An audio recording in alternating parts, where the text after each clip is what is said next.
Bom, a ministra Carmen Lúcia suspendeu há pouco a sessão, depois da conclusão do voto do ministro Gilmar. Quer dizer, do ponto de vista absolutamente objetivo, a gente tem o voto do ministro Fachin pela denegação da ordem de habeas corpus em favor do presidente Lula e o voto do ministro Gilmar pela concessão da ordem. Então, 1-1 até agora, nenhuma surpresa no que se apresentou. O que vale a gente consignar, vale chamar a atenção na verdade, o ministro Gilmar trouxe a questão da reversão da posição estabelecida em relação à presunção de culpabilidade estabelecida na decisão de 2016 e disse, olha, super normal a gente examinar isso em HC, não tem problema nenhum, porque afinal, decisão de plenário, o próprio plenário pode rever e tal. E seguiu votando, quer dizer, primeiro eu tenho dúvidas sobre esta tranquilidade disto, porque a mim me parece que o processamento de uma matéria em recurso extraordinário com repercussão geral, ele abre oportunidade para um grau de debate e participação, especialmente através da figura dos amicus curiae, que esta circunstância não permite, não tem amicus curiae em HC, né? Então você usar o HC como mecanismo para empreender essa reversão, me parece que reduz a possibilidade formal de participação no debate de uma questão que, ao fim e ao cabo, vai extrapolar os limites do HC. Mas essa é uma observação pessoal. O que eu queria destacar é que, de novo, a questão do procedimento no Supremo está muito mal ferida, muito mal tratada. Quer dizer, se isto se punha, não, olha, podemos sim decidir a matéria e rever a posição do recurso extraordinário em repercussão geral, quero crer que isso tinha que ter sido submetido como questão de ordem. O ministro não podia dizer, posso votar sim e aí vamos embora que eu vou votar. Né? Me parece que isso tinha que ter sido submetido ao colegiado para que o colegiado pudesse avaliar se efetivamente era ou não era possível rever a decisão havida antes em recurso extraordinário com RG em habeas corpus.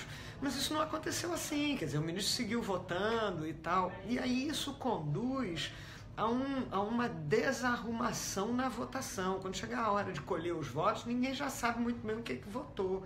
Por isso que a gente tem visto, infelizmente, com frequência, ao final da sessão, uma enorme polêmica. Eu já assisti pelo menos 2 sessões em que o tribunal demorou 15, 20 minutos para proclamar o resultado do julgamento, porque eles não sabiam muito bem o que eles tinham decidido, porque eles vão votando, vão trazendo o assunto, não, eu acho que pode, vou trazendo e tal, e depois a gente vê.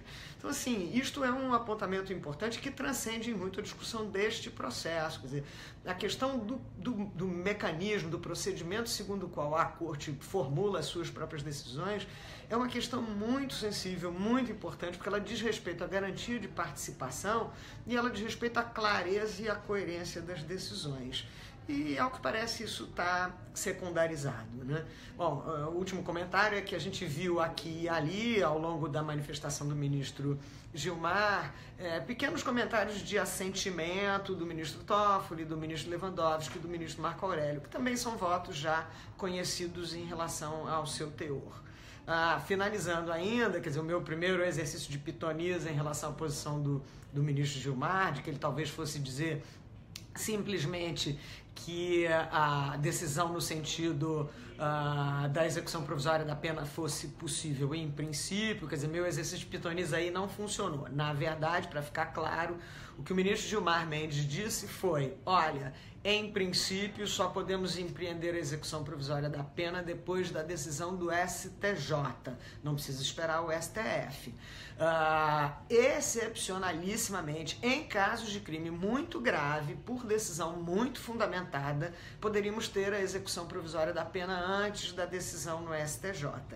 E aí, por conta disso, ele disse que no caso que estava em análise, que é o HC do ex-presidente Lula, ele concedeu a ordem, porque ele não reputa extremamente grave o crime cometido, e aí, portanto, ele acha que entra na regra geral, e a regra geral seria esperar a manifestação do STJ.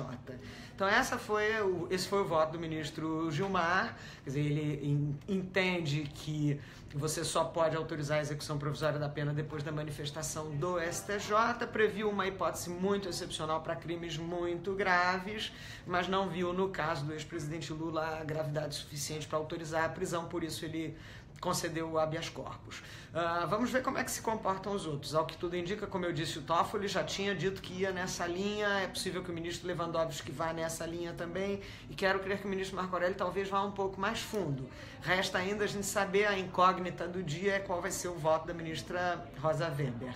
Vou continuar acompanhando a sessão e fazendo aqui os meus comentários, que são das minhas impressões sobre o que está acontecendo, né? E assinalando o que apareça de atípico, não só neste caso específico, mas é preciso que a gente extraia destes casos, a gente extraia esse juízo crítico sobre como o tribunal está decidindo no improviso.